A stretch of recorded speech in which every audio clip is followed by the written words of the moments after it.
श्री गणेशाय नमः। जय श्रीमन नारायण, जय आदिशक्ति माता। दोस्तों, आज हमारे साथ एक ऐसी कथा का श्रवण करेंगे जिसमें हम बताएंगे भगवान की मर्जी।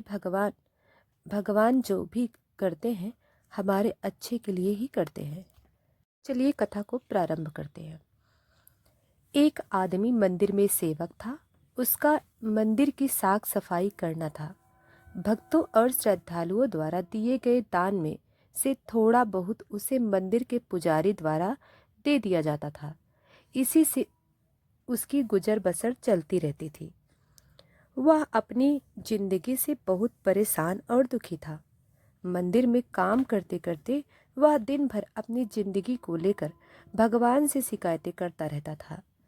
एक दिन शिकायत करते हुए वह भगवान से बोला, भगवान जी, आपकी जिंदगी कितनी आसान है। आपको बस एक जगह आराम से खड़े रहना होता है। मुझे देखिए, कितनी कठिन जिंदगी जी रहा हूँ मैं। दिन भर कड़ी मेहनत करता हूँ, तब कहीं दो समय की रोटी नसीब हो पाती है। काश मेरी जिंदगी भी आपकी तरह होती।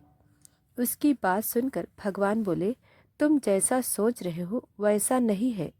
मेरी जिंदगी रहना बिल्कुल आसान नहीं है। मुझे बहुत सारी चीज़ें देखनी पड़ती है, बहुत सी व्यवस्थाएं करनी पड़ती है। ये हर किसी के बस की बात नहीं है। भगवान जी, कैसी बात कर रहे हैं आप? आपका काम आसान ही तो है। आपकी तरह तो मैं भी दिन भर खड़े रह सकता हूँ। इसमें कौन सी बड़ी बात है? मंदिर का सेवक बोला, तुम नहीं कर पाओगे। इस काम में बहुत धैर्य की आवश्यकता पड़ती है। भगवान बोले, मैं जरूर कर पाऊंगा। आप मुझे एक दिन अपनी जिंदगी जीने दीजिए। आप जैसा बताएंगे मैं वैसा ही करूंगा। मंदिर का सेवक जिद करने लगा। उसकी जिद के आगे भगवान मान गए और बोले, ठीक है, आज पूरा दिन तुम मेरी जिंदगी जियो।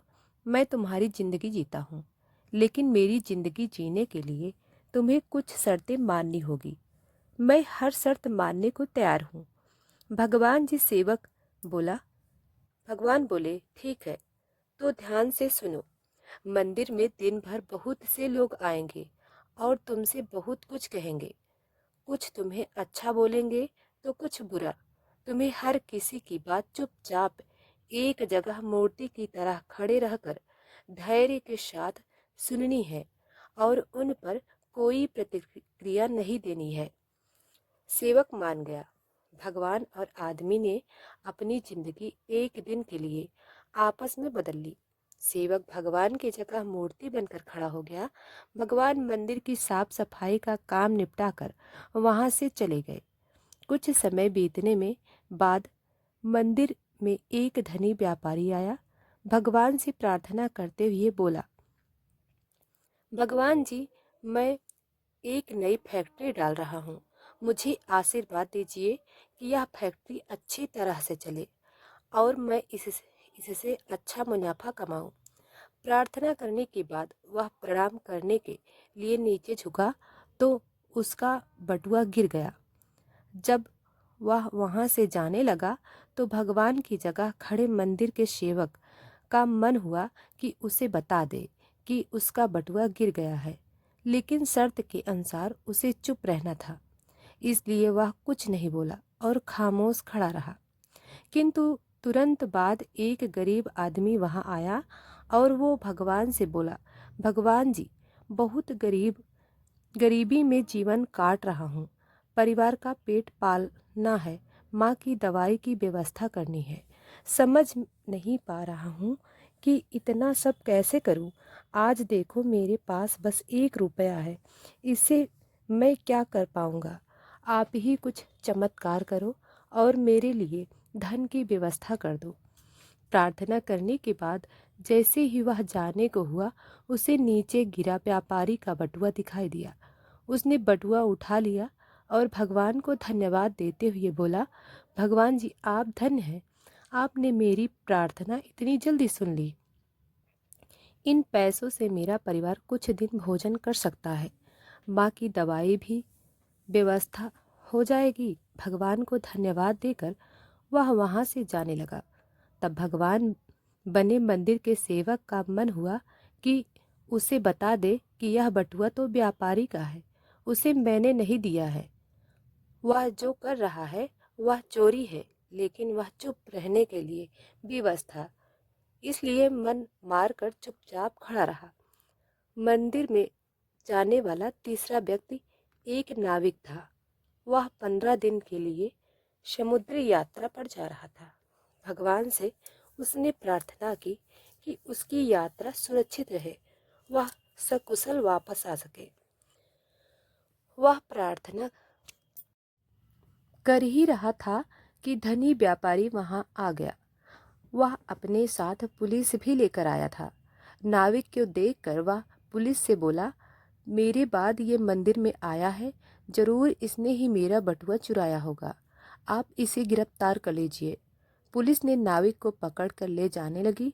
भगवान बने आदमी को अपने सामने होता हुआ ये अन्याय सहन नहीं हुआ।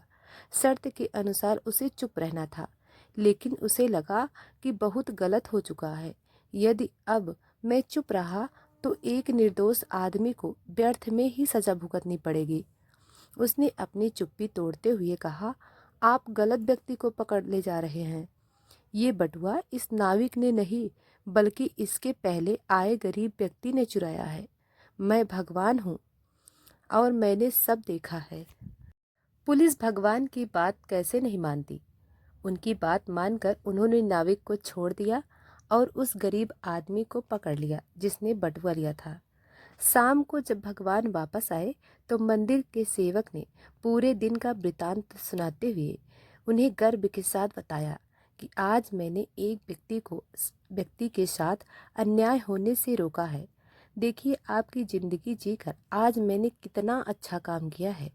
उसकी बात सुनकर भगवान बोले, ये तुमने क्या किया? मैंने तुमसे कहा था कि चुपचाप मूर्ति बनकर खड़े रहना, लेकिन वैसा न कर तुमने मेरी पूरी योजना पर पानी फेर दिया। उस धनी व्यापारी ने बुरे कर्म करके इतना धन कमाया था।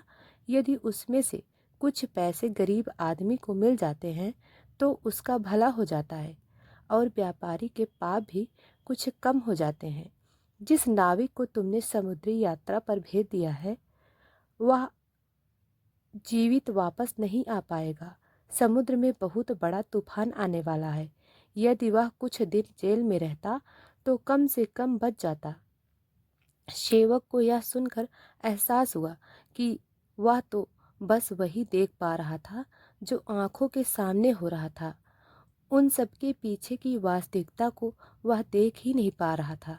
जबकि भगवान जीवन के हर पहलू पर विचार कर अपनी योजना बनाते हैं और लोगों के जीवन को चलाते हैं। तो दोस्तों, इस कहानी से हमें सीख मिलती है। हम सब भी भगवान की योजनाओं को समझ नहीं पाते। जब हमारे साथ कुछ गलत हो रहा होता है या हमारे हिसाब से कुछ नहीं हो रहा होता है तो अपना धैर्य खोकर हम भगवान को दोष देने लगते हैं। हम ये समझ नहीं पाते कि इन सब के पीछे भगवान की कोई ना कोई योजना छुपी होती है। ऐसे समय में हमें भगवान पर विश्वास रखकर धैर्य धारण करने की आवश्यकता है। इसलिए चिंता न करें। यदि आपकी मर्जी से कुछ नहीं हो रहा है तो इसका अर्थ है कि वह भगवान की मर्जी से हो रहा है, और भले ही देर से ही सही, भगवान की मर्जी से सब अच्छा होता है। तो दोस्तों, वीडियो पसंद आए तो लाइक और सब्सक्राइब करें। धन्यवाद।